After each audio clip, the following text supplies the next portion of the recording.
നമസ്കാരം. News and വ്യൂസിലേക്ക് സ്വാഗതം. 46 മണിക്കൂർ നീണ്ട ശ്രമകരമായ ദൗത്യത്തിനൊടുവിൽ വൃദ്ധയായ ഒരമ്മയുടെയും ഉറ്റവരുടെയും എല്ലാ പ്രതീക്ഷകളും തല്ലിക്കെടുത്തി ആമയിഴഞ്ചാൻ തോട്ടിൽ നിന്നും ജോയിയുടെ മൃതദേഹം കണ്ടെടുത്തു. സംഭവമുണ്ടായപ്പോൾ മുതൽ കോർപ്പറേഷനെയും സംസ്ഥാന സർക്കാരിനെയും വളഞ്ഞിട്ട് ആക്രമിക്കുകയാണ് പ്രതിപക്ഷവും ഒരു വിഭാഗം മാധ്യമങ്ങളും.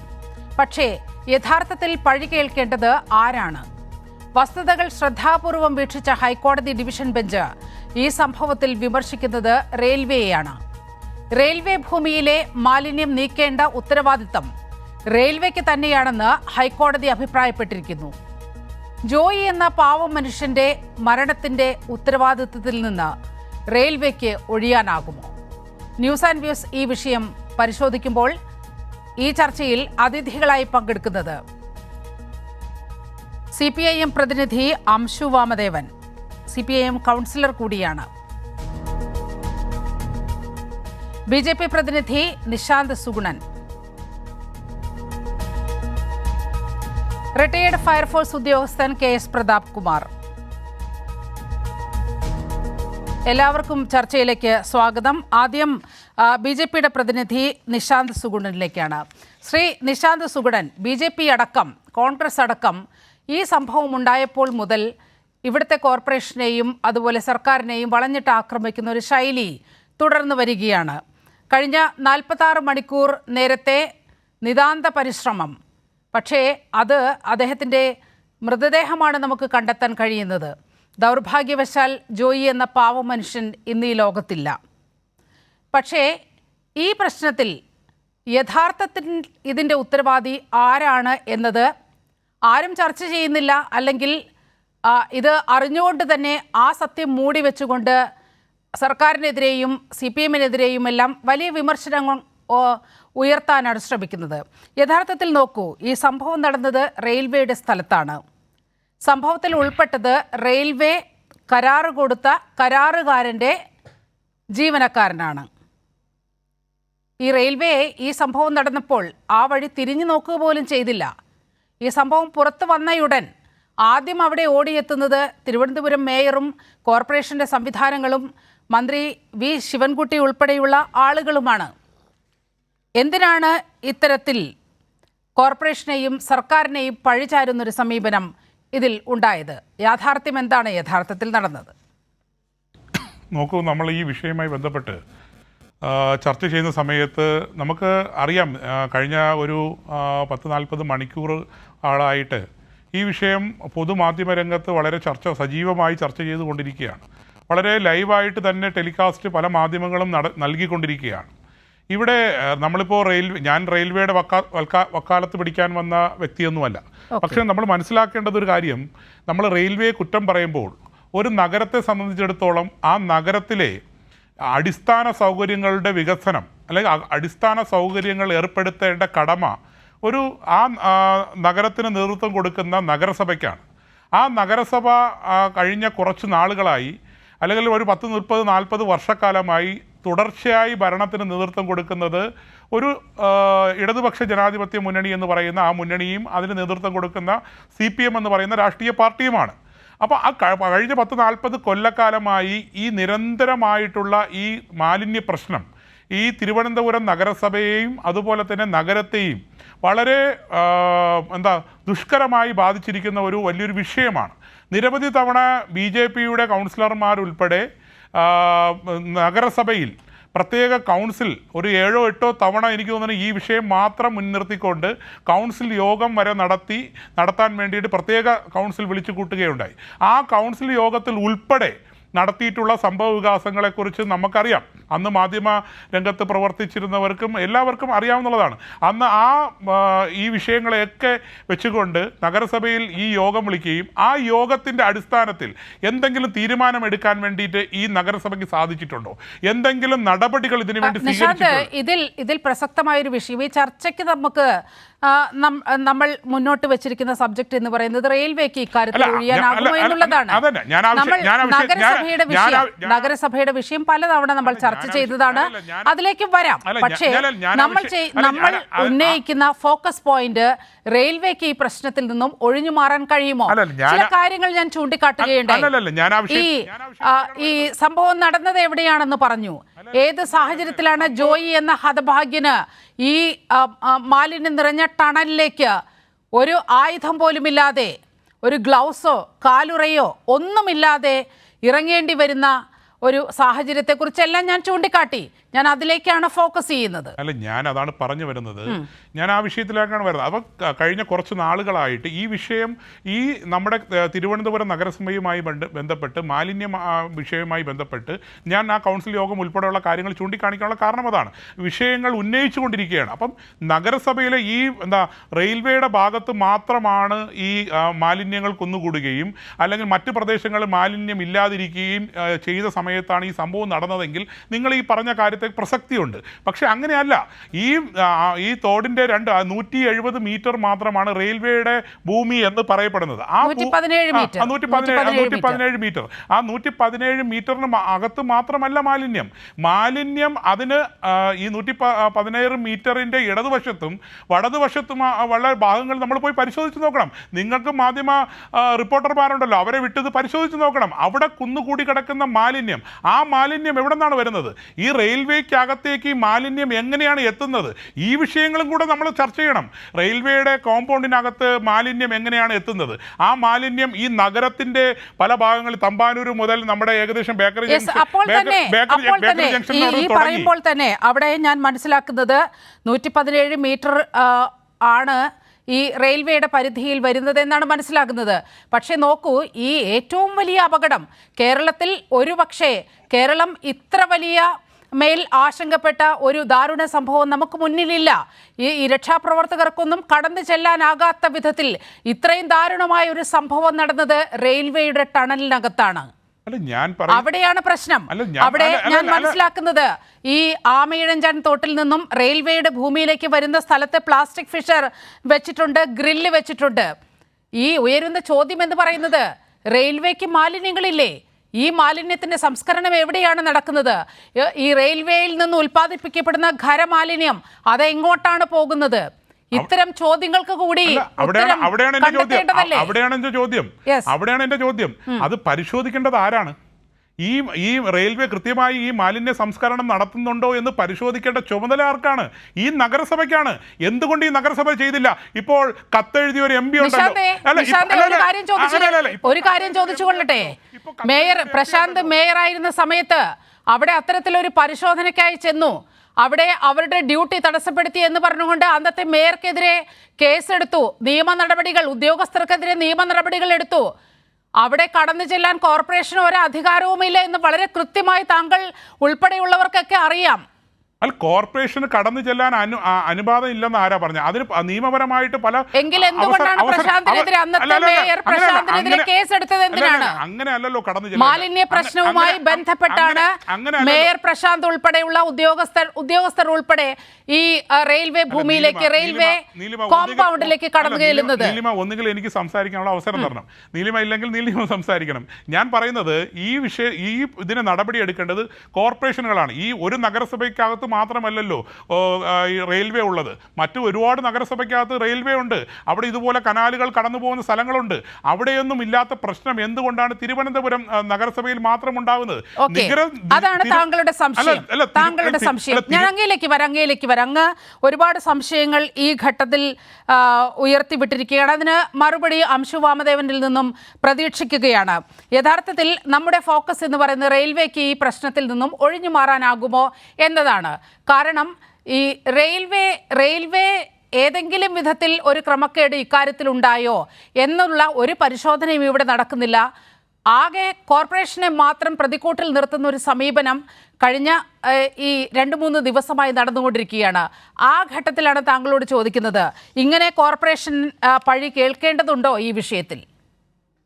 യഥാർത്ഥത്തിൽ വളരെ ദാരുണമായിട്ടുള്ള ഒരു ഖേദകരമായിട്ടുള്ള ഒരു സംഭവത്തിന് സാക്ഷ്യം വഹിച്ച് ശ്രീമാൻ ജോയിയുടെ മൃതദേഹം സംസ്കരിച്ച് ആ ഒരു ദിവസത്തിലാണ് നമ്മളിപ്പോൾ നിൽക്കുന്നത്. അത് ഒരിക്കലും സംഭവിക്കാൻ പാടില്ലാത്ത ഒരു മരണമാണ് സംഭവിച്ചിട്ടുള്ളത്.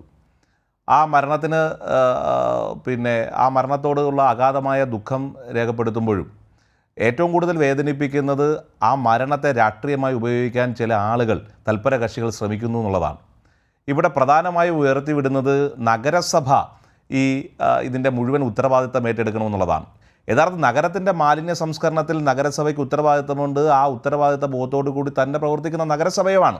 ആ കാര്യത്തിലേക്ക് ഞാൻ വരാം. പൊതുവായിട്ടുള്ളത് ഈ സ്പെസിഫിക് ആയിട്ടുള്ള വിഷയത്തെ സംബന്ധിച്ച് കഴിഞ്ഞ ദിവസങ്ങളിൽ ചില പ്രത്യേക തരത്തിലുള്ള മാധ്യമങ്ങളും വലതുപക്ഷ പാർട്ടികളും ഇപ്പോൾ പങ്കെടുക്കുന്ന BJPയുടെ പ്രതിനിധി അടക്കമുള്ള കോൺഗ്രസിൻ്റെ രാഷ്ട്രീയ നേതാക്കളും എല്ലാം സ്വീകരിച്ച നിലപാട് ദുഃഖകരമായിട്ടുള്ള നിലപാടാണ്. കഴിഞ്ഞ 2 ദിവസവും മേയറും അതുപോലെ തന്നെ പിന്നെ ഭരണസമിതിയും ഒന്നും ആ നിലയിൽ പ്രതികരിക്കാൻ തയ്യാറായില്ല. ആദ്യമായി പ്രതികരിച്ചത് റെയിൽവേക്ക് ഇതിലൊരു ഉത്തരവാദിത്വമില്ല എന്ന് പറഞ്ഞപ്പോഴാണ്. യഥാർത്ഥത്തിൽ റെയിൽവേക്ക് ഉത്തരവാദിത്തമില്ല എന്ന് എങ്ങനെയാണ് അവർക്ക് പറയാൻ കഴിയുന്നത്? ഇവിടെ നീലിമ നേരത്തെ സൂചിപ്പിച്ചു, മുൻ മേയർക്ക് നേരെ ഉണ്ടായിട്ടുള്ള അതിക്രമത്തെ സംബന്ധിച്ച് ഞങ്ങളുടെ ജീവനക്കാരുടെ പേരിൽ നിലവിൽ കേസുള്ളതാണ്. നേരത്തെ VK പ്രശാന്ത് മേയറായിരുന്ന സമയത്ത് റെയിൽവേ കോമ്പൗണ്ടിനകത്ത് അവരുടെ അനുമതിയില്ലാതെ മാലിന്യം നീക്കുന്നതിന് വേണ്ടി പ്രവേശിച്ചതിന് ക്രിമിനൽ പ്രോസിക്യൂഷൻ നടപടി നേരിടുന്ന ജീവനക്കാരാണ് ഞങ്ങളുടെ നഗരസഭയിലേത്.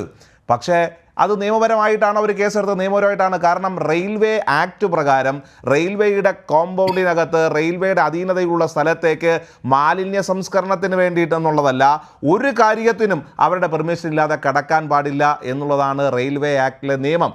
അതൊന്നാമത്തെ കാര്യം. ഇവിടെ ശ്രീ നിശാന്ത് സൂചിപ്പിച്ചത് ഇവിടെ നഗരസഭയ്ക്ക് ഇതിന് ഉത്തരവാദിത്തമുണ്ട്, നഗരസഭ എന്ത് നടപടി സ്വീകരിച്ചു എന്നുള്ളതാണ്. അത് കഴിഞ്ഞ ദിവസങ്ങളിലെല്ലാം നഗരസഭയുടെ ബഹുമാനിയായിട്ടുള്ള മേയർ അത് ഉത്തരവാദിത്ത ബോധത്തോടു കൂടി സമൂഹത്തോട് വിളിച്ചു പറയുകയാണ്. ഇവർ അത് കേൾക്കുന്നില്ല എന്നുള്ളതാണ് ഏറ്റവും പ്രധാനപ്പെട്ട പ്രശ്നം. ഇന്ന് ബഹുമാനപ്പെട്ട തദ്ദേശ സ്വയംഭരണ വകുപ്പ് മന്ത്രി ശ്രീ MB രാജേഷ് വളരെ വ്യക്തമായി അക്കമിട്ട് ആ കാര്യങ്ങൾ നിരത്തി പറഞ്ഞിട്ടുമുണ്ട്. എന്നിട്ടും ഇവർക്കിത് മനസ്സിലാവാത്ത എന്തുകൊണ്ടാണ്? അപ്പോൾ യഥാർത്ഥത്തിൽ മനസ്സിലാവാത്തതല്ല, റെയിൽവേയുടെ ഉത്തരവാദിത്തം നഗരസഭയുടെ തലയിൽ കെട്ടിവയ്ക്കാൻ വേണ്ടി ശ്രമിക്കുകയാണ്. യഥാർത്ഥത്തിൽ 2016 റെയിൽവേ ആക്ട് പ്രകാരം റെയിൽവേ തന്നെ ഇറക്കിയിട്ടുള്ള ഒരു സർക്കുലറുണ്ട്. ആ 2011 സർക്കുലറിൽ പറയുന്നത് റെയിൽവേയുടെ മാലിന്യ സംസ്കരണത്തിൻ്റെ ഉത്തരവാദിത്തം റെയിൽവേക്ക് തന്നെയാണെന്നാണ്. ഇത് നഗരസഭ പറഞ്ഞതല്ല, ആരാ പറഞ്ഞത്? റെയിൽവേ തന്നെ അവരുടെ സർക്കുലറിലൂടെ പറഞ്ഞതാണ്. ഇനി നഗരസഭ ഇതുമായി മാത്രമല്ല അംശു, ഇന്ന് ഹൈക്കോടതിയുടെ ഡിവിഷൻ ബെഞ്ച് അത് ഊന്നി പറയുന്ന ഒരു സാഹചര്യം ഉണ്ടായി. ഞാൻ അതിലേക്ക് വരാം. ഇന്ന് ഹൈക്കോടതി പറഞ്ഞിട്ടുള്ളത് ഏറ്റവും നമ്മൾ ഈ നഗരസഭ മുന്നോട്ട് വെച്ച വാദങ്ങളെ ഒന്നൊന്നായി അംഗീകരിച്ചുള്ളതാണ് ഹൈക്കോടതിയുടെ വിധി.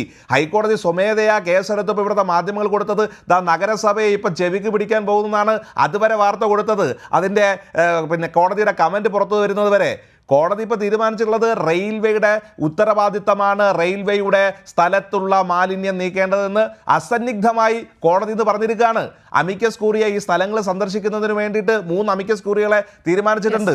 ഇതോടൊപ്പം വേറൊരു കാര്യം കൂടെ തീരുമാനിച്ചു. കൊച്ചുവേളിയുമായി ബന്ധപ്പെട്ട റെയിൽവേ സ്റ്റേഷനിൽ ഈ റെയിൽ നീറിൻ്റെ കുപ്പികൾ മാലിന്യ കൂമ്പാരമായി യാർഡിനകത്ത് കൂട്ടിയിട്ടിരിക്കുന്ന ആ വീഡിയോ ഇന്ന് കോടതി പരിശോധിച്ചു.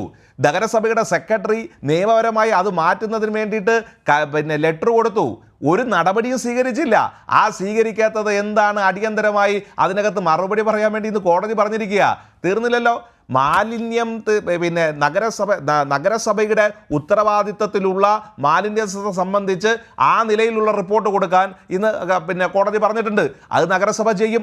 ഒരു കാര്യം കൂടെ വളരെ വ്യക്തമായി കോടതി പറഞ്ഞിട്ടുണ്ട്. ഈ സംഭവം നടന്ന ഈ ദാരുണമായ ഖേദകരമായിട്ടുള്ള അപകടം നടന്ന ഈ സ്ഥലത്ത് റെയിൽവേക്ക് ഉത്തരവാദിത്തമുള്ള ഈ സ്ഥലത്തെ മാലിന്യങ്ങൾ കാലങ്ങളായി കെട്ടിക്കിടക്കുന്ന മാലിന്യങ്ങളാണ്. അതിൽ നിന്ന് ഒഴിഞ്ഞു മാറാൻ റെയിൽവേക്ക് കഴിയില്ല. അതിനെ സംബന്ധിച്ച് അടിയന്തരമായിട്ടുള്ള റിപ്പോർട്ട് കൊടുക്കാൻ പറഞ്ഞിരിക്കുക ഹൈക്കോടതി. ഇപ്പം അത് ഇന്നത്തെ ഹൈക്കോടതി പറഞ്ഞ കാര്യങ്ങളെ സംബന്ധിച്ചാണ്. പക്ഷേ ഞാൻ പറഞ്ഞു വന്നത് റെയിൽവേക്ക് ഇതിന് ഉത്തരവാദിത്തമില്ല എന്ന് പറയുമ്പോൾ റെയിൽവേ കൊണ്ട് ഇത് ചെയ്യിപ്പിക്കുന്നതിന് എന്ത് നടപടി സ്വീകരിച്ചു എന്നാണ് ബഹുമാനപ്പെട്ട നിശാന്ത് ചോദിച്ചത്. എനിക്ക് ഇത്രേ പറയാനുള്ളൂ. ഇത് കഴിഞ്ഞ ദിവസങ്ങളിലെല്ലാം പറഞ്ഞതാണ് നമ്മൾ. റെയിൽവേ ഈ നടപടി സ്വീകരിക്കുന്നതിന് വേണ്ടി സർക്കാർ തലത്തിൽ ആദ്യം ഇടപെട്ടു. അഡീഷണൽ ചീഫ് സെക്രട്ടറിയുടെ നേതൃത്വത്തിൽ ഒരു യോഗം വിളിച്ചു. എന്താ മാലിന്യം? നമുക്ക് മാലിന്യം ഒരു പ്രശ്നമാണ്. അതിൽ ഏറ്റവും കൂടുതൽ മാലിന്യം വരുന്നത് നമ്മൾ നേരിടുന്നത് റെയിൽവേ സ്റ്റേഷനുകളിൽ നിന്നും അതുപോലെ തന്നെ റെയിൽവേയിൽ നിന്ന് ഉൽപ്പാദിപ്പിക്കുന്ന മാലിന്യമാണ്. അത് നമുക്ക് അടിയന്തരമായി പരിഹരിക്കണം. അത് നമുക്ക് ഒരുമിച്ച് പരിഹരിക്കാം. അതിന് നിങ്ങളുടെ പിന്തുണ വേണം എന്ന് പറഞ്ഞുകൊണ്ട് അഡീഷണൽ ചീഫ് സെക്രട്ടറി യോഗം വിളിക്കാൻ വേണ്ടി തീരുമാനിച്ചു. ഇത് എന്തിൻ്റെ ഭാഗമായിട്ടാണ്? സർക്കാർ നയത്തിൻ്റെ ഭാഗമായിട്ടാണ്. പിന്നെ മാലിന്യമുക്ത നവകേരള ക്യാമ്പയിൻ്റെ ഭാഗമായിട്ടാണ് വിളിച്ചത്. ആ യോഗത്തിൽ തിരുവനന്തപുരം റെയിൽവേ ഡിവിഷനിൽ നിന്ന് ഒരാളും പങ്കെടുത്തില്ല. ആ പങ്കെടുക്കാത്തതിനെ സംബന്ധിച്ച് അന്ന് കൂടിയ യോഗത്തിൻ്റെ മിനിറ്റ്സിനകത്ത് പറഞ്ഞു, വളരെ സീരിയസ് ആയിട്ടുള്ള ഇഷ്യൂ പോലും ചർച്ച ചെയ്യാൻ അവിടെ നിന്നൊരു ഉദ്യോഗസ്ഥൻ വന്നില്ല എന്ന് പറഞ്ഞു. വീണ്ടും യോഗം വിളിച്ചു. ഇതിനെ സംബന്ധിച്ച് വീണ്ടും യോഗം വിളിച്ചപ്പോൾ തിരുവനന്തപുരം ഡിവിഷനിൽ നിന്ന് പറഞ്ഞു വിട്ടത് യഥാർത്ഥത്തിൽ ഡിവിഷൻ മാനേജർ പങ്കെടുക്കേണ്ടതാണ്. DRM പങ്കെടുക്കേണ്ട യോഗത്തിൽ അദ്ദേഹം പങ്കെടുക്കുന്നില്ല, ADRM പങ്കെടുക്കുന്നില്ല. പിന്നെ ആരെ വിളിച്ചത്? ഒരു അസിസ്റ്റന്റ് പബ്ലിക് ഹെൽത്ത് ഓഫീസറെയാണ് വിട്ടിരിക്കുന്നത്. ഇത്ര ലാഘവത്തോടു കൂടി അവർ കണ്ടു. ഇനി അത് കണ്ടത് മാത്രമല്ല, പിന്നീട് രണ്ടാമത് സംഭവിച്ചത്, ഇത്തരത്തിൽ മാലിന്യം നീക്കേണ്ടതുണ്ട്. ഇപ്പോൾ ഈ അപകടം നടന്ന സ്ഥലത്തെ കൾവർട്ടിലെ മാലിന്യം അടിയന്തരമായി നീക്കണമെന്ന് കാണിച്ചുകൊണ്ട് നഗരസഭയുടെ സെക്രട്ടറി ഒരു നോട്ടീസ് കൊടുത്തു. ആ നോട്ടീസിന് ഒരു പ്രതികരണം ഉണ്ടായില്ല. ഇന്നലെ ADRM മാധ്യമങ്ങളോട് പറഞ്ഞത് ഞങ്ങൾക്ക് അങ്ങനെ നോട്ടീസ് കിട്ടിയില്ല എന്നാണ്. നോട്ടീസ് കിട്ടാത്തതല്ല, കൃത്യമായിട്ടുള്ള മറുപടി, ഒരു പ്രതികരണം. ഞങ്ങൾ ചെയ്യുമെന്നോ ചെയ്യില്ലെന്നോ അല്ലെങ്കിൽ നിങ്ങളുടെ നോട്ടീസ് ഞങ്ങൾക്ക് കിട്ടിയെന്നോ പ്രതികരിച്ചിട്ടില്ല. രണ്ടാമത് മന്ത്രിയുടെ നിർദ്ദേശപ്രകാരം വീണ്ടും പ്രോസിക്യൂഷൻ നടപടികളിലേക്ക് പോകുന്നതിനുള്ള നോട്ടീസ് നമ്മൾ കൊടുത്തു. ആ നോട്ടീസ് കൊടുത്തപ്പോഴാണ് റെയിൽവേ ഒന്ന് അനങ്ങിയത്. എന്തനങ്ങി? വഴി കൂടെ പോയ ഏതോ ഒരു കരാറുകാരനെ പിടിച്ച് ഇത് ഏൽപ്പിച്ചു. ആ ടെൻഡറിനെ സംബന്ധിച്ച് ഇവിടെ തിരുവനന്തപുരം റെയിൽവേ ഡിവിഷൻ ഉത്തരം പറയണം.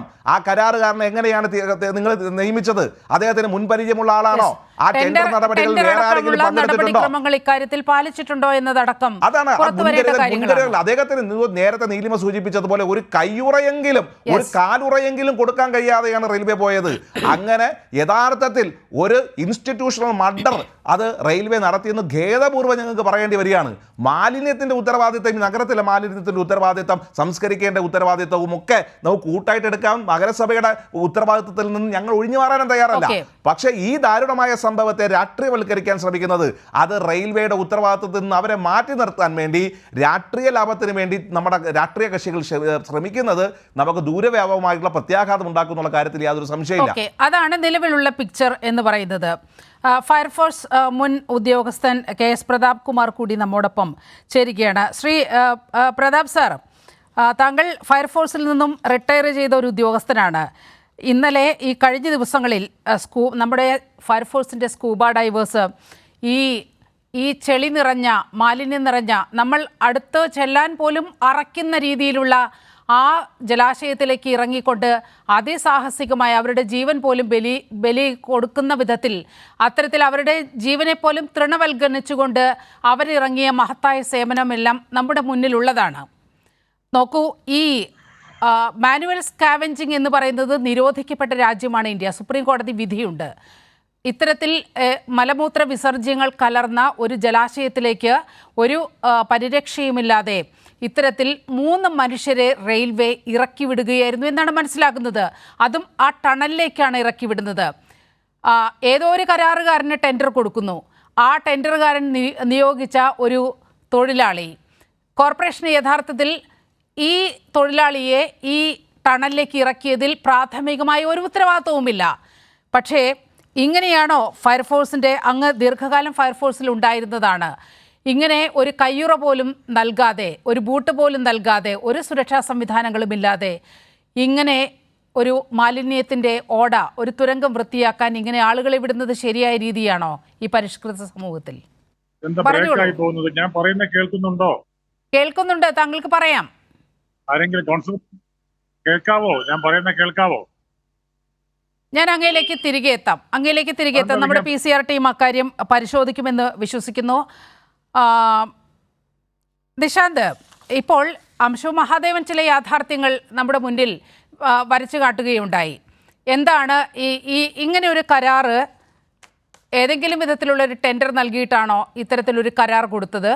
ഇങ്ങനെ ഒരു സുരക്ഷാ മാനദണ്ഡവും പാലിക്കാതെ 3 മനുഷ്യജീവനുകളെ ഇത്തരത്തിൽ ഈ ടണലിലേക്ക് ഇറക്കി വിടുന്ന ഒരു സാഹചര്യം എങ്ങനെയുണ്ടായി? ഇങ്ങനെയുള്ള കാര്യങ്ങളൊക്കെ നിങ്ങൾ പരിശോധിച്ചിട്ടുണ്ടോ? കാരണം ഇപ്പോൾ സർക്കാരിനെയും അതുപോലെ കോർപ്പറേഷനെയും മാത്രമാണ് നിങ്ങൾ പഴിചാരുന്നത്. റെയിൽവേയുടെ വക്കാലത്ത് എടുക്കുന്നില്ല എന്ന് നിങ്ങളുടെ സംസ്ഥാന അധ്യക്ഷൻ രാവിലെ പറയുകയുണ്ടായി. ഇത് വക്കാലത്ത് എടുക്കുന്നതിൻ്റെയോ അല്ലെങ്കിൽ ഒരു രാഷ്ട്രീയ പ്രതിവാദത്തിൻ്റെയോ പ്രശ്നമല്ല. ചില യാഥാർത്ഥ്യങ്ങൾ നമ്മുടെ മുന്നിലുണ്ട്. അത് കാണാതെ പോകാൻ കഴിയുമോ? അല്ല, യാഥാർത്ഥ്യങ്ങൾ നമുക്ക് കാണാതെ പോകാൻ സാധിക്കില്ല. അത് തന്നെയാണ് ഇവിടുത്തെ ഏറ്റവും വലിയ വിഷയം. ഇപ്പോൾ അംഷു നേരത്തെ ഇവിടെ സൂചിപ്പിച്ച ഒരു വിഷയമുണ്ട്. അതായത് ആ തൊഴിലാളിക്ക് ഒരു സുരക്ഷയുമില്ലാതെ ആണ് ഇതിനകത്ത് ഇറക്കിയത് എന്നുള്ളത്. അതേ ഇവിടെ നിന്ന് 1 കിലോമീറ്റർ ഇങ്ങോട്ട് വന്നു കഴിഞ്ഞാൽ ആ പഴവങ്ങാടി ഭാഗത്തേക്ക് വന്നാൽ അവിടെയും കരാർ തൊഴിലാളികൾ ഇന്ന് രാവിലെ ഇറങ്ങി ക്ലീനിങ് ചെയ്യുന്നുണ്ടായിരുന്നു. കോർപ്പറേഷൻ്റെ കരാർ തൊഴിലാളികൾ. അവർക്ക് എന്ത് സുരക്ഷയാണുള്ളത്? അവർക്ക് എന്ത് കയ്യുറയാണ് കൊടുത്തിരിക്കുന്നത്? എന്ത് സുരക്ഷയാണ്? അവിടെയും ഒരു സ്വകാര്യ ഏജൻസിക്കാണ് അവിടെയും ക്ലീനിങ് ചെയ്യാൻ വേണ്ടിയിട്ടുള്ളത് കൊടുത്തേക്കുന്നത്. എന്നിട്ട് അവിടെ ക്ലീനിങ് ചെയ്തുകൊണ്ടിരുന്ന അല്ലല്ല നിൽക്കും ഞാൻ പറയണത്. അപ്പം ഞാൻ പറഞ്ഞതിന് ശേഷം പറഞ്ഞോളൂ. അതേ അവിടെ നിന്ന തൊഴിലാളികളുടെ എന്ത് മാനദണ്ഡമാണ് അവർ കൊടുത്തേക്കുന്നത്? എന്ത് അവർക്ക് ആ കരാർ കൊടുത്തേക്കുന്ന ആൾക്കാർക്ക് മുൻപരിചയം എന്താണ്? അതും നഗരസഭയും വ്യക്തമാക്കണം. അപ്പം ഇത് നഗരസഭ മാത്രമല്ല, റെയിൽവേ മാത്രമല്ല, സംസ്ഥാന സർക്കാർ ഉൾപ്പെടെയുള്ളവർ ഇതിനകത്ത് വലിയ വീഴ്ച വരുത്തിയിരിക്കുകയാണ്.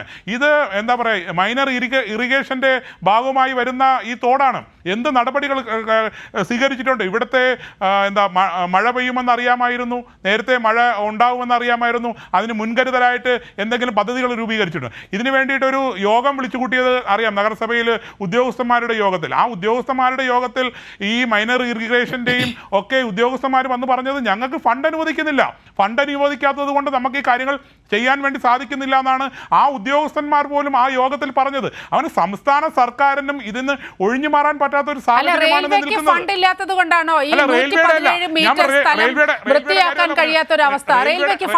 റെയിൽവേയുടെ കാര്യമല്ല ഞാൻ പറയുന്നത്. റെയിൽവേയുടെ കാര്യത്തിലേക്ക് വരൂ. അവിടെയാണ് അപകടം നടന്നത്. പ്രാഥമികമായും അവിടെയല്ലേ പ്രശ്നം നടന്നത്? അവിടുത്തെ മാലിന്യ കൂമ്പാരം നമ്മൾ കണ്ടതാണ്. ഞാൻ പറഞ്ഞു വരട്ടെ. അല്ല, ഞാൻ ചോദിക്കുന്നത് നമ്മളിങ്ങനെ വിഷയം കാട് കയറി സംസാരിച്ചിട്ട് കാര്യമില്ല. റെയിൽവേയുടെ ഖരമാലിന്യ സംസ്കരണം എവിടെയാണ് നടക്കുന്നത്?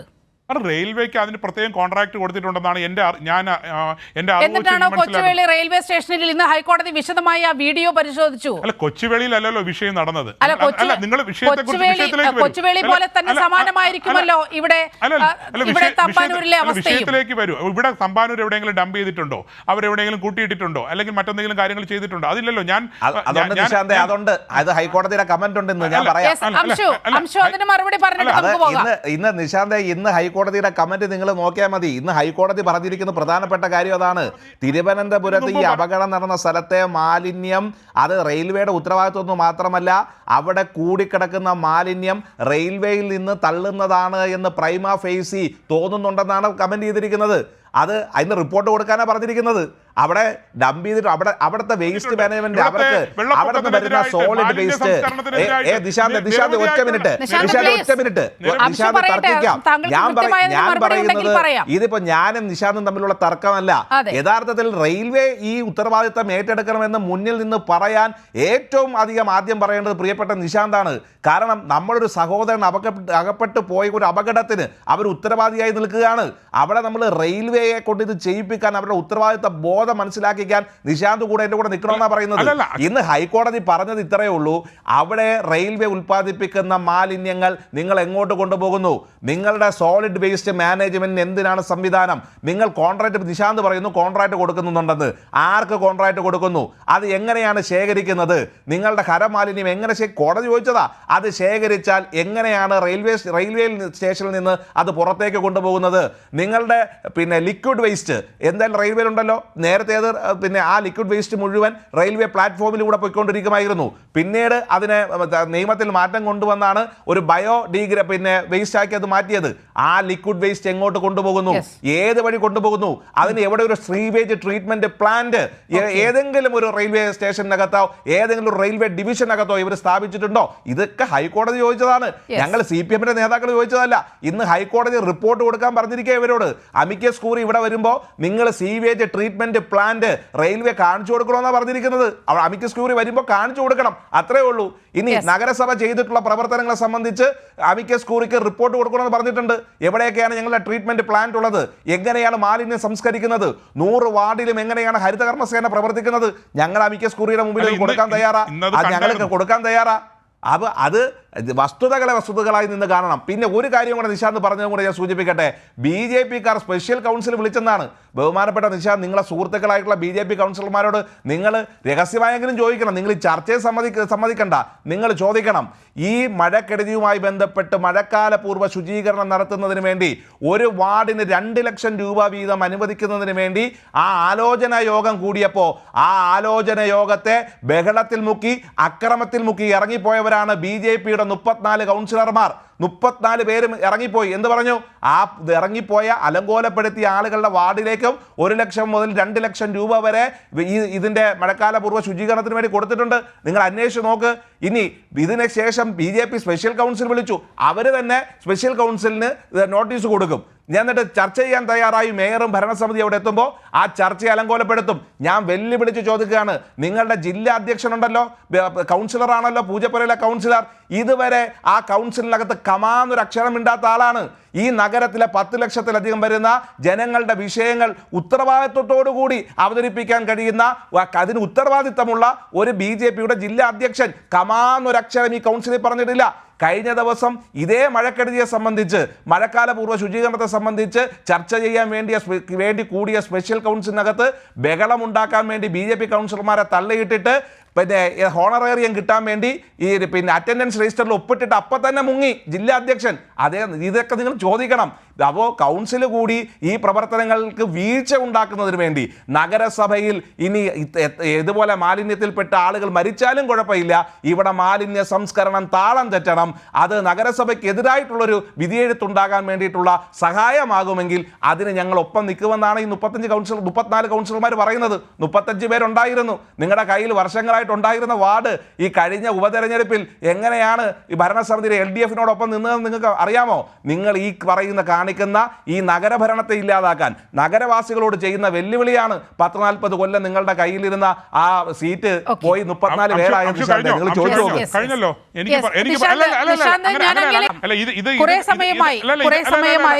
പ്രതാപ് സാറിലേക്ക് നമുക്ക് പോകേണ്ടതുണ്ട്. കൂടുതൽ സമയം അംശുവിനാണ് കൊടുത്തിരിക്കുന്നത്. തീർച്ചയായും താങ്കൾക്ക് അടുത്ത റൗണ്ടിൽ തീർച്ചയായും കൂടുതൽ സമയം തരും.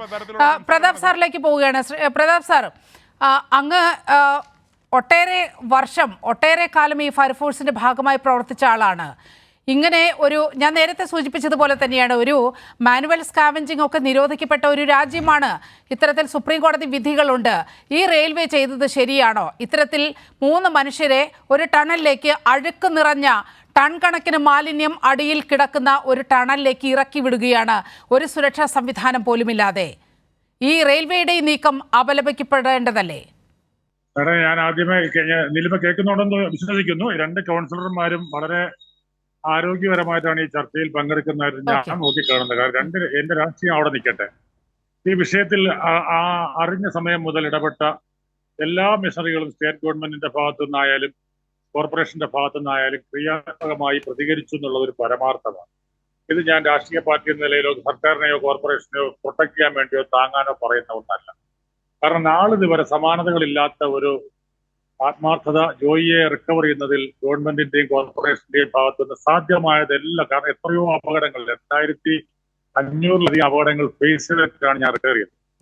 അപ്പോൾ ഓരോ അപകടഘട്ടങ്ങളിലും അതാത് കാലങ്ങളിലെ ഗവൺമെന്റും തദ്ദേശ സ്വയംഭരണ സ്ഥാപനങ്ങളും ഇടപെട്ടത് എങ്ങനെയെന്ന് നന്നായി അറിയുന്ന ഒരാളാണ്. ഇവിടെ എടുത്തു പറയേണ്ട ഒരു കാര്യം, ബഹുമാനപ്പെട്ട BJP-യുടെ കൗൺസിലർ സൂചിപ്പിച്ചത് അല്ലെങ്കിൽ താല്പര്യം കാണിക്കുന്നത്, പക്ഷെ ഇന്നലെ ഈ ചർച്ചയിൽ പങ്കെടുത്ത വട്ടിയൂർക്കാവ് MLA, എനിക്ക് അദ്ദേഹത്തെ പേഴ്സണലി ഒന്നും ഒരു ബന്ധമുള്ള ആളല്ല, പറഞ്ഞു കോർപ്പറേഷൻ ഉത്തരവാദിത്വത്തിൽ നിന്ന് കൈ കഴുകുന്നില്ല എന്ന് പറഞ്ഞു. അത് നോട്ട് ചെയ്യേണ്ട വാക്ക്. അതുപോലെ ഒരു വാക്കെങ്കിലും റെയിൽവേയുടെ ഭാഗത്ത് നിന്ന് അല്ലെങ്കിൽ റെയിൽവേ പ്രതിനിധീകരിക്കുന്ന ആളെന്ന നിലയിൽ ബഹുമാനപ്പെട്ട കൗൺസിലർ ആ ഒരു ഉത്തരവാദിത്വത്തിൽ സംസാരിക്കുമെന്നാണ് എൻ്റെ ഒരു പ്രതീക്ഷ. ഇവിടെ നമുക്കൊന്ന് വിശദമായിട്ട് പരിശോധിച്ച് നോക്കാം. സംഭവിച്ചത് എന്താണ്? ഒരു ട്രസ്പാസേഴ്സ് വിൽ ബി പ്രോസിക്യൂട്ടഡ് നോട്ടീസിംഗ് ഉള്ള ഒരു കോമ്പൗണ്ടിനകത്ത് അവരുടെ ക്ഷണപ്രകാരം അവർക്ക് ആവശ്യമായ ഒരു ക്ലീനിങ്ങിന് ഒരു തൊഴിലാളിയെ നിയോഗിച്ചു എന്നുള്ളതാണ് ഇതിന്റെ കണ്ടന്റ് എന്ന് പറയുന്നത്.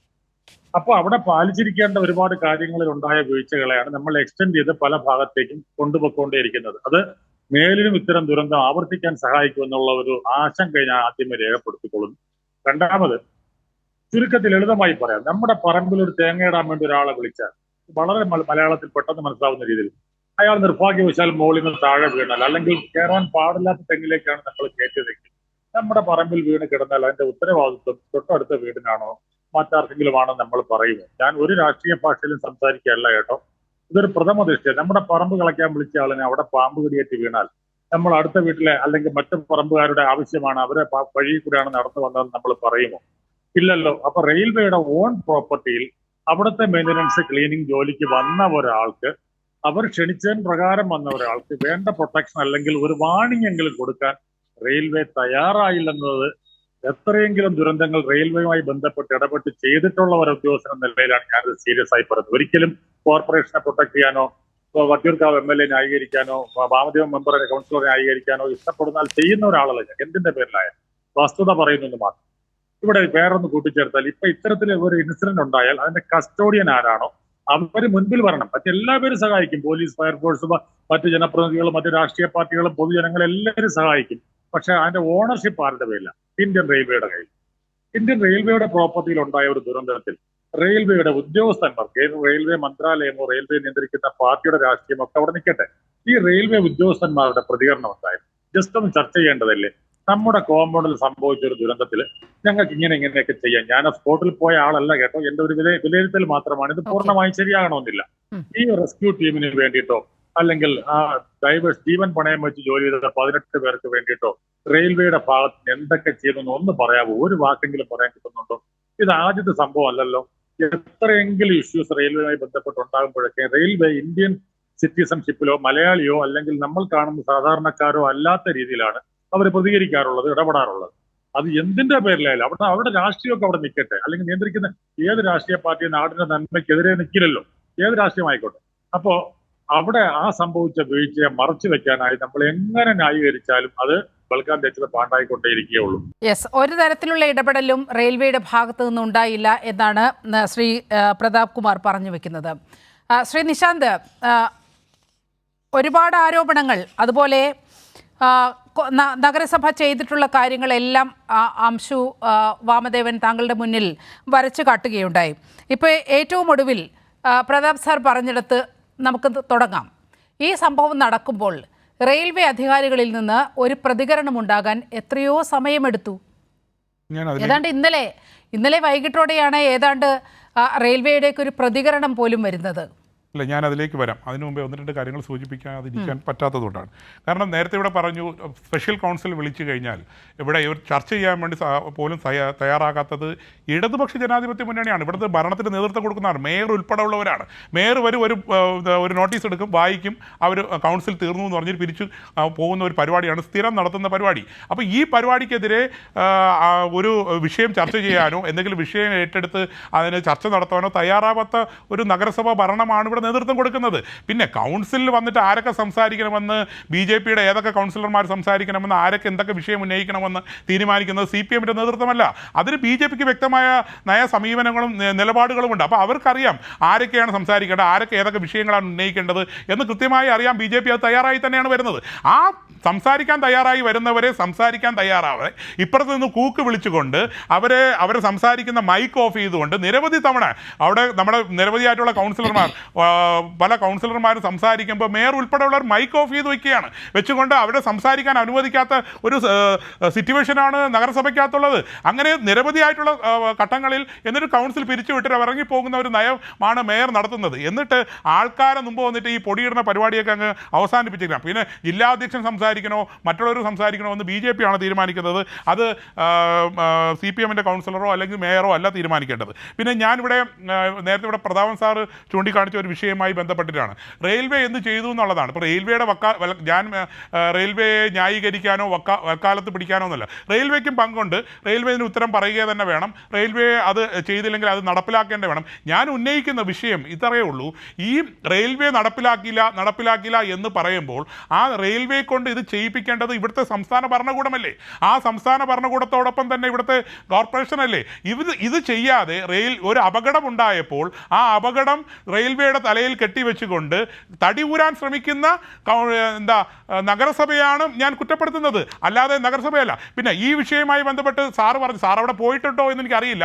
പക്ഷേ അവിടെ അവർക്ക് വേണ്ട എല്ലാ സൗകര്യങ്ങളും, ഈ റെസ്ക്യൂ ടീമിന് വേണ്ടിയിട്ടുള്ള ഭക്ഷണം ഉൾപ്പെടെയുള്ള കാര്യങ്ങൾ റെയിൽവേയുടെ അറേഞ്ച് ചെയ്ത് കൊടുത്തിട്ടുണ്ട്. ഈ കാര്യങ്ങളെല്ലാം ചെയ്തു കൊടുത്തിട്ടുണ്ട്. അവിടുത്തെ ഉദ്യോഗസ്ഥന്മാർ വന്നോ ഇല്ലേ എന്നുള്ളത് രണ്ടാമത്തെ വിഷയമാണ്. പക്ഷേ അവർക്ക് വേണ്ട, അവിടെ മന്ത്രി ഉൾപ്പെടെ പോയി യോഗം കൂടിയത് റെയിൽവേയുടെ ഓഫീസിലാണ്.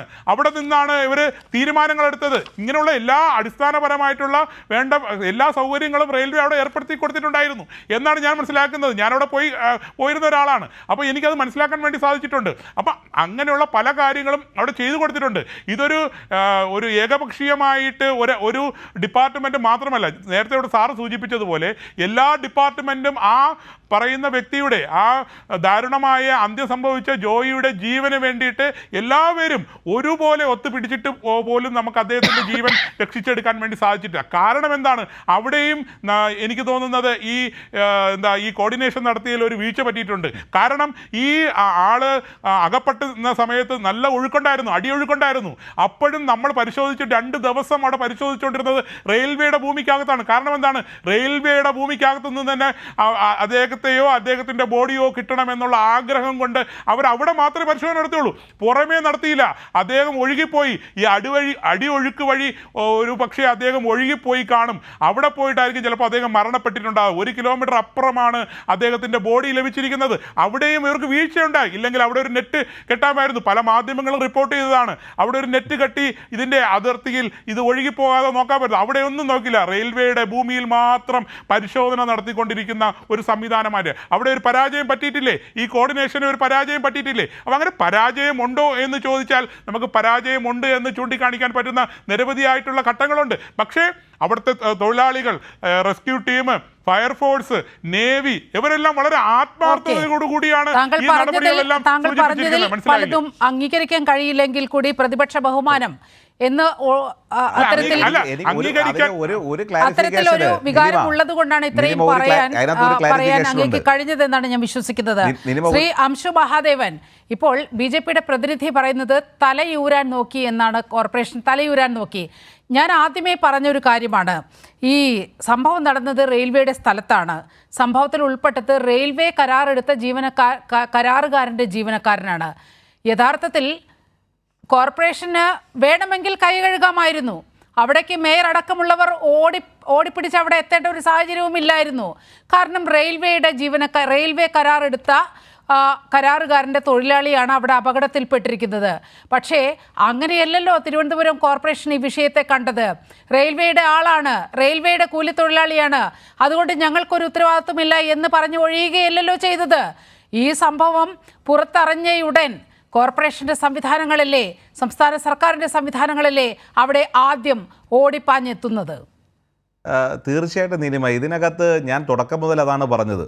ഇതിനകത്ത് ഒരാൾക്ക് ഒരു അപകടം പറ്റി എന്ന് പറയുമ്പോൾ അപ്പോൾ ആരുടെ ഉത്തരവാദിത്വം എന്നുള്ളത് നോക്കുകയല്ല, ആ ജീവൻ രക്ഷിക്കുക എന്നുള്ള സമീപനമാണ് സ്വീകരിച്ചത്. അതിൻ്റെ ഭാഗമായിട്ടാണ് നിങ്ങൾ കഴിഞ്ഞ ഈ ഇത്രയും മണിക്കൂറുകൾ 10-48 മണിക്കൂറോളം ബഹുമാനപ്പെട്ട മേയറുടെ നേതൃത്വത്തിൽ അവിടെ നഗരസഭയുടെ ജീവനക്കാരും സംസ്ഥാന സർക്കാരിൻ്റെ കേരള ഫയർഫോഴ്സ് അടക്കമുള്ള സംവിധാനങ്ങൾ അവിടെ രാപ്പകലില്ലാതെ നിൽക്കുകയാണ്. അവരോടൊപ്പം ചേർന്ന് നിന്ന് ഒരു ജനപ്രതിനിധിയുടെ ഉത്തരവാദിത്വ ബോധത്തോടു കൂടി മേയർ ഉൾപ്പെടെയുള്ള ആളുകൾ, ഡെപ്യൂട്ടി മേയർ ഉൾപ്പെടെയുള്ള ആളുകൾ, ജില്ലാ കളക്ടർ, ജില്ലാ ഭരണകൂടം ഉൾപ്പെടെയുള്ള ആളുകൾ അവിടെ നിൽക്കുകയാണ്. അത് എന്തിൻ്റെ പേരിലാണ്? അത് റെയിൽവേയുടെ സ്ഥലമാണോ അല്ലെങ്കിൽ നഗരസഭയുടെ ഏതെങ്കിലും ഉത്തരവാദിത്വമാണോ എന്നുള്ള തിരിച്ചറിവില്ല.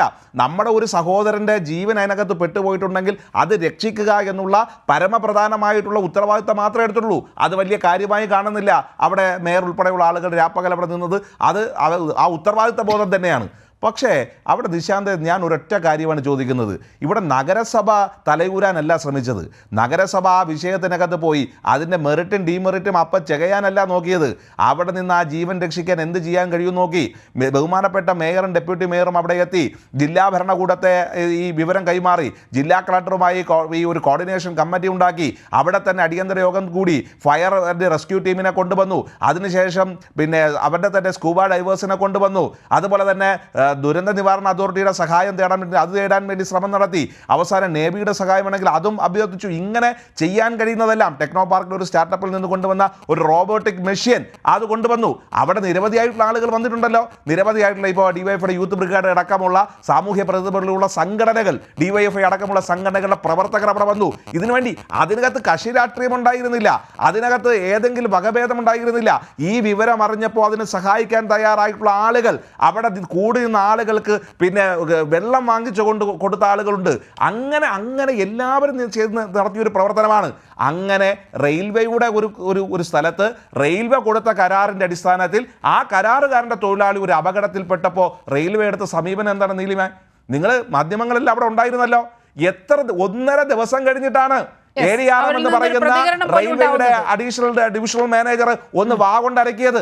അവർ സംസാരിച്ചത് 6 മിനിറ്റാണ്. നിങ്ങൾ പരിശോധിക്കുക വീഡിയോ.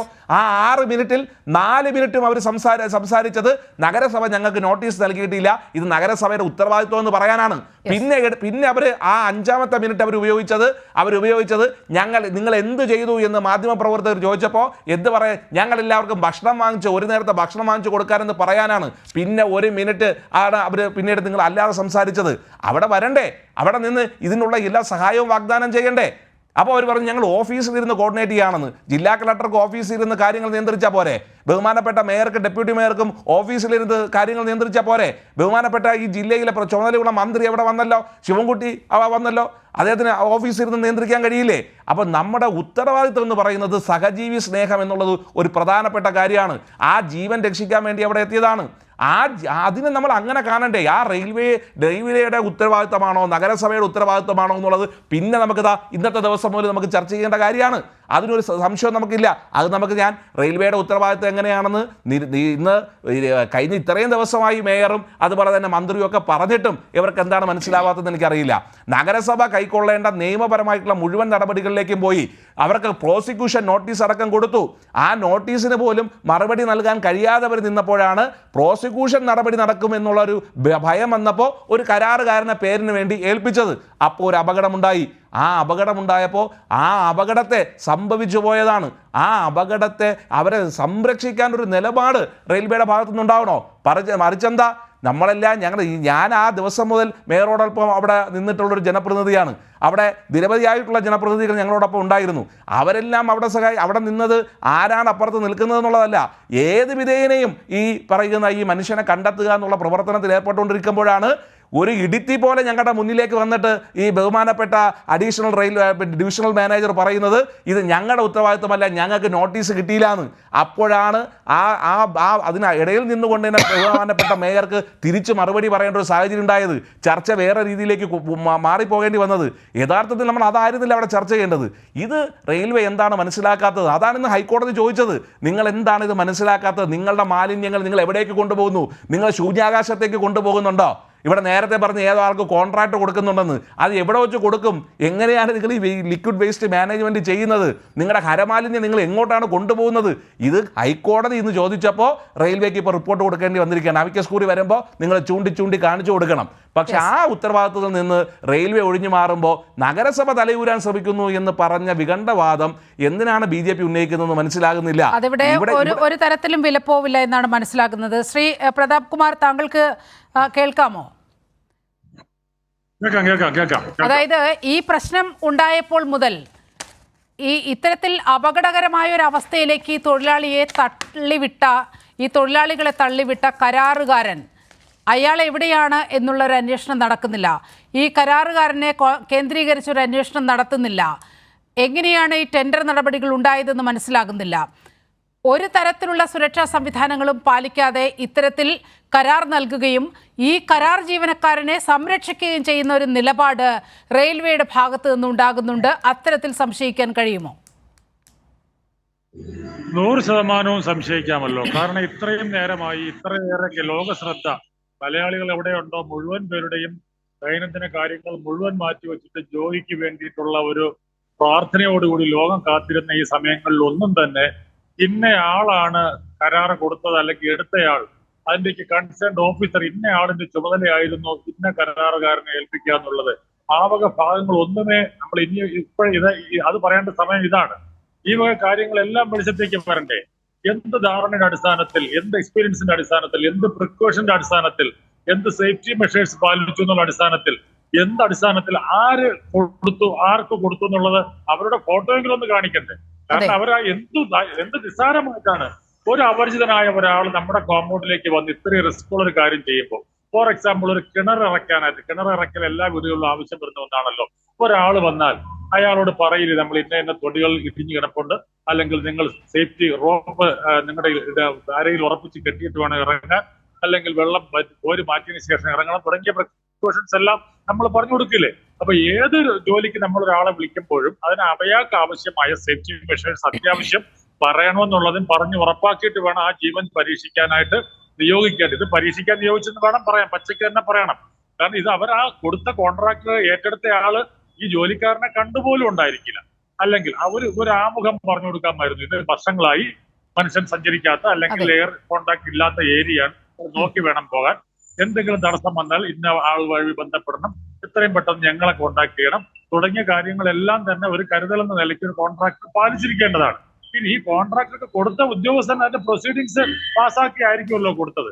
അപ്പൊ ആർക്ക് ആ ഉത്തരവാദിത്തത്തിൽ നിന്ന് മാറാൻ കഴിയുന്നത്? ഞാനൊരു രാഷ്ട്രീയ പാർട്ടിയെ പ്രതികൂട്ടിലാക്കി സംസാരിക്കില്ല, അങ്ങനെ പറയുന്ന ആളുമല്ല. പക്ഷെ ഇവിടെ ഇതെല്ലാം വസ്തുതകളല്ലേ. നമുക്ക് ഇത് ഇത്രയും ഞാൻ സീരിയസ് ആയി പറയാൻ കാര്യം എന്താണ്? ഞാൻ ഇന്നലത്തെ ചർച്ചയിൽ ഞാൻ പറഞ്ഞിരുന്നു, ഇന്നലെ ആദ്യം എന്റെ ഫസ്റ്റ് സെന്റൻസ് ചെയ്തായിരുന്നു, ഒരു മെറ്റൽ നെറ്റിൽ പരിഹരിക്കാവുന്ന വിഷയമായിരുന്നു ഇത്. അതുപോലും റെയിൽവേ പാലിച്ചില്ലല്ലോ.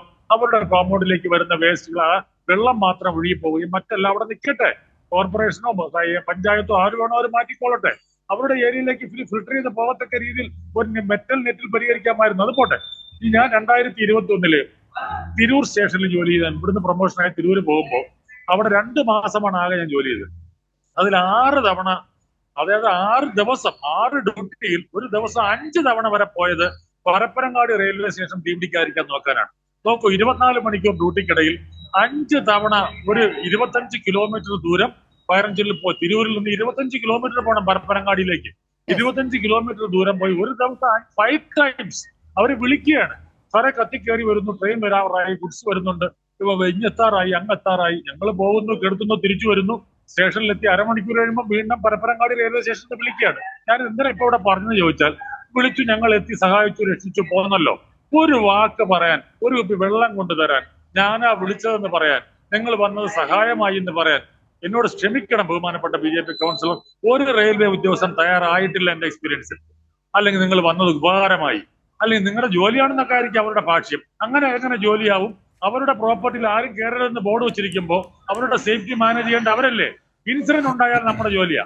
ഒരു ലൈൻ പൊട്ടി വീണാൽ, ഒരു ട്രാൻസ്ഫോമർ ഫയർ ആയാൽ, ഒരു ഗുഡ്സ് ഫയർ ആയിപ്പോയാൽ ഞങ്ങളുടെ ജോലിയാ, സംശയം വേണ്ട. അവിടെ കേന്ദ്രവും കേരളമോ അതൊന്നും ബാധകമല്ല. പക്ഷെ പ്രോപ്പർട്ടിയിൽ കാട് കയറുന്ന 1 മിനിറ്റ് കൊണ്ടല്ലല്ലോ, കാട് ഫയറാകുന്ന രീതിയിൽ 2 ആൾ പൊക്കത്തിലേക്ക് വരുന്നത് ഒരു ദിവസം കൊണ്ടല്ലല്ലോ. അപ്പൊ അത് അവർക്ക് കണ്ണ് കാണത്തില്ലേ? അവരുടെ പ്രോപ്പർട്ടിയിലെ സേഫ്റ്റി ഉറപ്പുവരുത്താൻ ഫണ്ട് കൊടുക്കുന്നില്ലേ? ഈ ഫണ്ട് മാറാറില്ലേ? ഇതിനൊക്കെ ഉത്തരം വരണ്ടേ? അപ്പൊ അത്രയും അലക്ഷ്യമായി ഇത് ദയവ് ചെയ്ത് കേന്ദ്ര സർക്കാർ ശ്രദ്ധിക്കണമെന്നാണ് എനിക്ക് പറയാനുള്ളത്. എനിക്ക് ഒരാളെ പ്രതികൂട്ടിലാക്കി സംസാരിക്കുന്ന ആളല്ലെന്ന് നിങ്ങൾക്ക് ബോധ്യപ്പെട്ട് കാണും. ഈ വക കാര്യങ്ങൾ ഞാൻ എന്റെ എക്സ്പീരിയൻസിൽ ഏകദേശം 100-ലധികം തവണ, ഇന്നലെ ഞാൻ പറഞ്ഞത് ഒരു വർഷത്തിൽ 200-ലധികം പ്രാവശ്യം റെയിൽവേ സഹായിക്കാൻ ഫയർഫോഴ്സ് ഓടുന്നു കേരളത്തിൽ. എന്റെ എക്സ്പീരിയൻസിൽ ഏകദേശം 100ഓളം തവണ റെയിൽവേ സ്റ്റേഷനുകളുമായി ബന്ധപ്പെട്ട അപകടങ്ങൾ അറ്റൻഡ് ചെയ്ത ഒരാളാണ് ഞാൻ. അവിടെ എങ്ങും ഒരു മനുഷ്യത്വപരമായി ഞങ്ങളാണ് വിളിച്ചത്, ഞങ്ങളുടെ സഹപ്രവർത്തകരാണ് കേരളത്തിലെ ഫയർഫോഴ്സ്, ഞങ്ങളെപ്പോലെ മനുഷ്യരാണ് എന്ന ഒരു പെരുമാറ്റം അവരിൽ നിന്ന് ഉണ്ടായിട്ടില്ല സാറേ. ഏതെങ്കിലും ഒരു ഫയർഫോഴ്സ് ഉദ്യോഗസ്ഥൻ പറയട്ടെ ആ റെയിൽവേയിൽ അവരിങ്ങനെ സഹായിച്ചു അല്ലെങ്കിൽ സഹകരിച്ചു, അവർ വിളിച്ചിട്ടാ ചെന്നത്. അവര് വേറെ എന്തോ മറ്റേ സൗദി സുൽത്താൻ ഇരിക്കുന്ന പോലെ ഇരിക്കാറുള്ളൂ. ഇത് എന്റെ നേരിട്ടുള്ള അനുഭവമാണ്, ആർക്കും വേണ്ടി ഞാൻ ബാധിക്കുന്നതല്ല. പച്ചയായ എന്റെ അനുഭവം പൊതുജന സമക്ഷം കേരളി ചാനലിലൂടെ ഞാൻ പറഞ്ഞെന്ന് മാത്രമേ ഉള്ളൂ.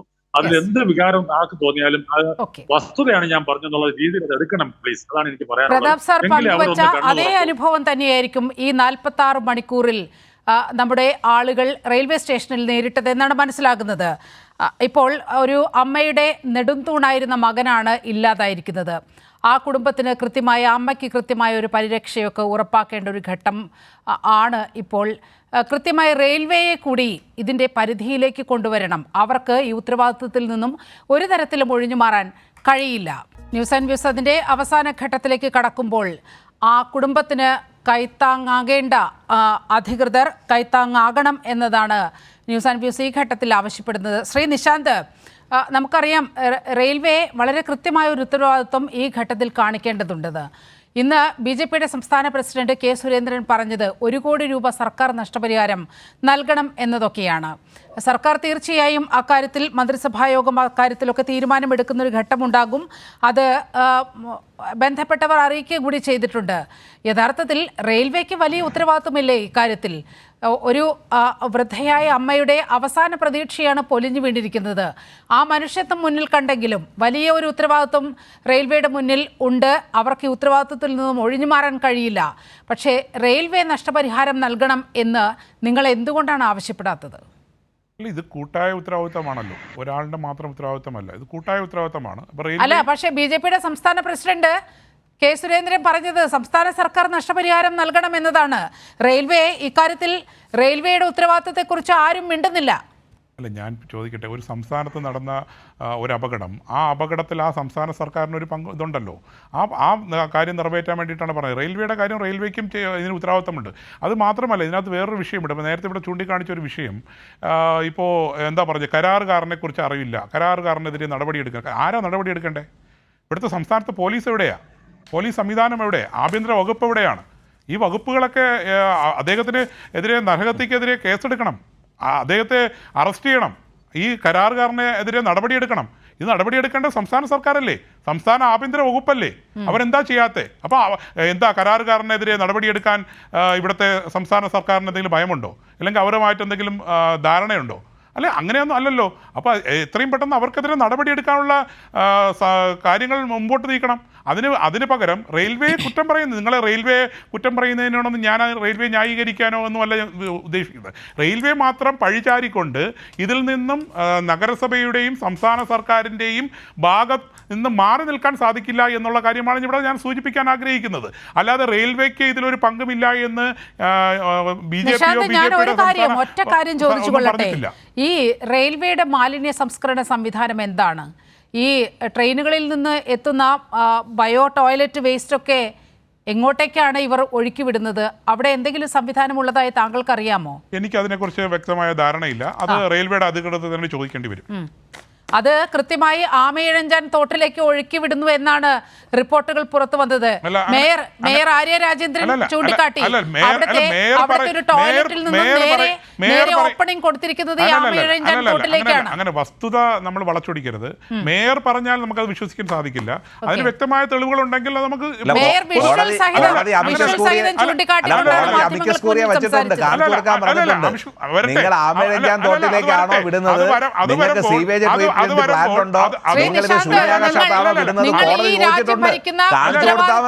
ഒരു പാർട്ടിയുടെ നേതാവാണ്,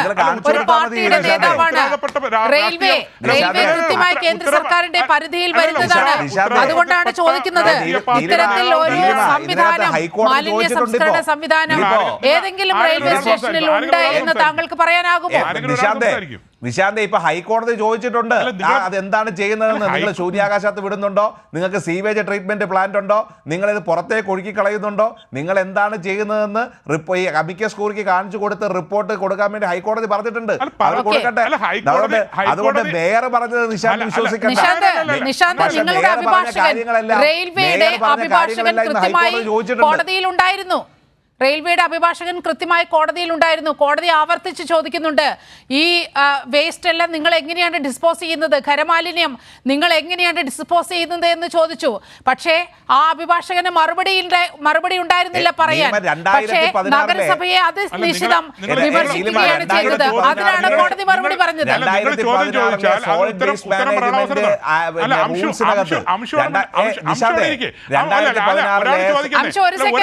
ഒരു സെക്കൻഡ് കോടതിയിൽ നടന്ന കാര്യത്തെക്കുറിച്ച് നിശാന്ത് ഒന്ന് മറുപടി പറയട്ടെ. ആയിക്കോട്ടെ.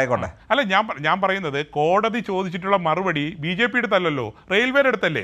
റെയിൽവേ അതിന് കൃത്യമായി മറുപടി കൊടുക്കുമായില്ല. നിങ്ങൾ മേയർ വിമർശിക്കുകയും റെയിൽവേയെ നിങ്ങൾ പുകഴ്ത്തി കാണിക്കുകയും ചെയ്യുന്നത് കൊണ്ടാണ് ഞാൻ ഈ പറഞ്ഞത്. റെയിൽവേ എവിടെ പോയി കാണിച്ചേ? ആരാ പോയി കാണിച്ചേ? ഞാൻ പറഞ്ഞത് കൂട്ടായ ഉത്തരവാദിത്തമാണ്. ഇത് റെയിൽവേ കൂട്ടായ ഉത്തരവാദിത്തത്തിലേക്ക് എന്ന് നിശാന്ത് പറഞ്ഞതിന് ഞാൻ സ്വാഗതം ചെയ്യുന്നു. അതിലേക്ക് എത്തി. റെയിൽവേക്ക് യാതൊരു ഉത്തരവാദിത്വം ഇല്ലാന്നും നഗരസഭയെ മാത്രമാണ് ഉത്തരവാദിത്വം, സർക്കാരിന് മാത്രമാണ് ഉത്തരവാദിത്വം പറഞ്ഞ നിശാന്ത് ഈ ചർച്ച തീരാറായപ്പോ കൂട്ടുത്തരവാദിത്വമുണ്ട് എന്ന നിലപാടിലേക്കെങ്കിലും എത്തിയത് സ്വാഗതാർഹമാണ്. ഇപ്പൊ അങ്ങനെയെങ്കിലും എത്തി അല്ലേ? അങ്ങനെ ഒരു വളച്ചൊടിക്കണ്ട. ഞാൻ എവിടെയാണ് റെയിൽവേക്ക് ഉത്തരവാദിത്തം ഇല്ലാന്ന് പറഞ്ഞത്? ഒന്ന് റീപ്ലൈ. നിശാന്ത് ആദ്യം മുതൽ പറഞ്ഞു വന്നത് എന്താണ്? ഈ റെയിൽവേയുടെ മാലിന്യമല്ല, റെയിൽവേയുടെ മാലിന്യമൊന്നുമല്ല, റെയിൽവേ മാലിന്യം ഉണ്ടാക്കുന്നില്ല.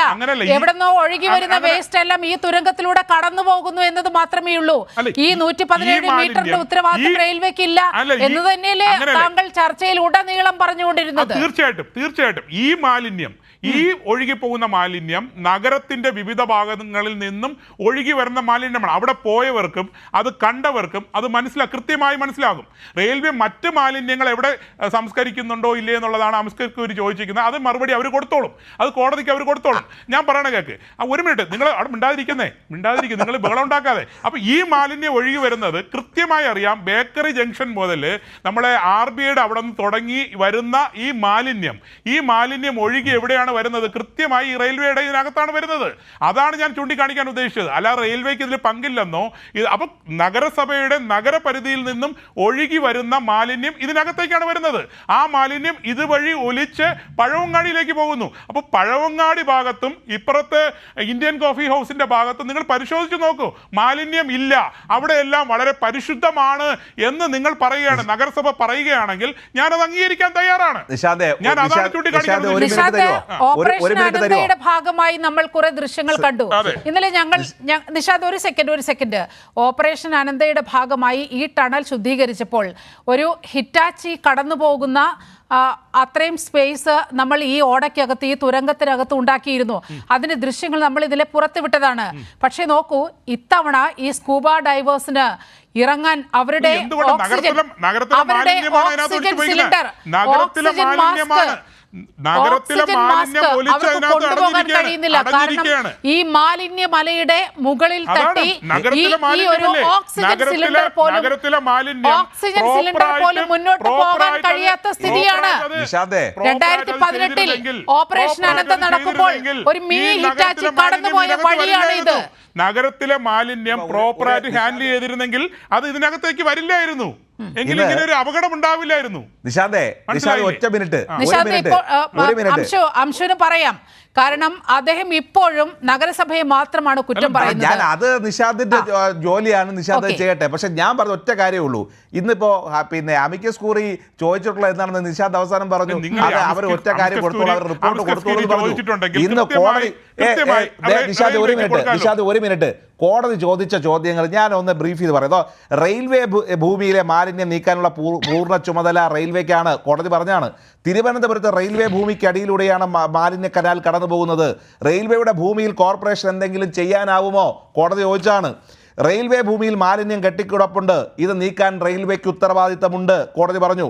കെട്ടിക്കിടന്ന മാലിന്യത്തിൽ റെയിൽ നീർ കുടിവെള്ള ബോട്ടിലുകൾ ഉൾപ്പെടെ റെയിൽവേ വിൽക്കുന്ന ഉൽപ്പന്നങ്ങൾ ഭൂരിഭാഗമുണ്ട്. തിരുവനന്തപുരം സ്റ്റേഷനിലെ മാലിന്യം നിലവിൽ നീക്കുന്നത് എങ്ങനെയാണെന്ന് റെയിൽവേ അറിയിക്കണം. കൃത്യമായ ഇടവേളകളിൽ റെയിൽവേ മാലിന്യം നീക്കം ചെയ്യുന്നു എന്ന് ഉറപ്പുവരുത്തണം. കേരളത്തിലെ വലിയ റെയിൽവേ സ്റ്റേഷനുകളുടെ മാലിന്യ നീക്കം എങ്ങനെയാണ് എന്ന് റെയിൽവേ വ്യക്തമാക്കണം. ഇതാണ് കോടതി പറഞ്ഞിട്ടുള്ള കാര്യങ്ങൾ റെയിൽവേയുമായി ബന്ധപ്പെട്ട്. ഇനിയും ചോദ്യങ്ങളുണ്ട്. നഗരസഭയെ കുറിച്ച് പറഞ്ഞിട്ടുണ്ട്. നഗരസഭയെ കുറിച്ച് പറഞ്ഞത് ഞാൻ പറയാം. നിഷാദ് ബഹളം വെക്കണ്ട, ഞാൻ പറയാം. അതിനകത്ത് പറഞ്ഞത് നഗരസഭയെ കുറിച്ച് പറഞ്ഞത് നഗരസഭയുടെ ഉത്തരവാദിത്തമുള്ള പ്രദേശങ്ങളിലെ മാലിന്യം നീക്കുന്നത് എങ്ങനെയാണെന്ന് പറയണം. അതിന് അമിക്കസ് ക്യൂറിക്ക് റിപ്പോർട്ട് നൽകണം. ആ റെയിൽവേക്ക് ഉത്തരവാദിത്തമുള്ള സ്ഥലങ്ങളും അതുപോലെ നഗരസഭ ഉത്തരവാദിത്തമുള്ള സ്ഥലങ്ങളിലെ മാലിന്യ നീക്കത്തെ സംബന്ധിച്ച് അമിക്കസ് ക്യൂറിക്ക് റിപ്പോർട്ട് നൽകണം. നഗരസഭയുടെ ഹരിതകർമ്മ സേനയുടെ പ്രവർത്തനം എങ്ങനെയാണ്? പറയട്ടെ, കോടതിയുടെ നിരീക്ഷണം കൃത്യമല്ലേ? അല്ല, അതാണ് എന്റെ നിഷാദെ എന്നെ പറയാൻ നിങ്ങൾ അനുവദിക്കോ?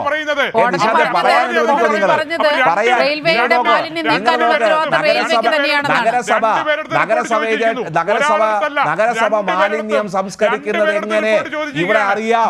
ഇവിടെ ഞങ്ങൾ സീവേജ് ട്രീറ്റ്മെന്റ് പ്ലാന്റ് വെച്ചിട്ടുണ്ട്. റെയിൽവേക്ക് അതുണ്ടോ? ഇതാ കോടതി ചോദിച്ചത്. ഞങ്ങൾ റിപ്പോർട്ട് കൊടുക്കുമല്ലോ. അതിനെതിരാണ് നിങ്ങൾക്ക് ബേജാറ്. അതിനെതിരാണ് നിങ്ങൾക്ക് ബേജാറ്. കോടതി ചോദിച്ച ചോദ്യങ്ങളിൽ നിങ്ങൾക്കെതിരാണ് ബേജാറ്. റെയിൽവേക്കെതിരെ മാത്രമല്ല നഗരസഭയ്ക്കെതിരെ ഒരു ചോദ്യവും ചോദിച്ചിട്ടില്ല. നിഷാദെ നഗരസഭയ്ക്കെതിരെ കോടതി ഒരു ചോദ്യവും ചോദിച്ചിട്ടില്ല. ഞാൻ ഇവിടെ ഉത്തരവാദിത്ത ബോധത്തോടു കൂടി നിശാന്തിനോട് വെല്ലുവിളിച്ചു പറയുന്നു, വിനയത്തോടു കൂടി പറയുന്നു, ഇങ്ങനെ ഒരു ചോദ്യം നഗരസഭയോട് ചോദിച്ചിട്ടില്ല. നഗരസഭയോട് പറഞ്ഞിട്ടുള്ളത് നഗരസഭയ്ക്ക് ഉത്തരവാദിത്തമുള്ള സ്ഥലങ്ങളിലെ മാലിന്യ നീക്കത്തെ കുറിച്ച് റിപ്പോർട്ട് കൊടുക്കണം. റിപ്പോർട്ട് കൊടുക്കണം. ഈ വാചകമാണ് പറഞ്ഞിരിക്കുന്നത്. നിങ്ങൾ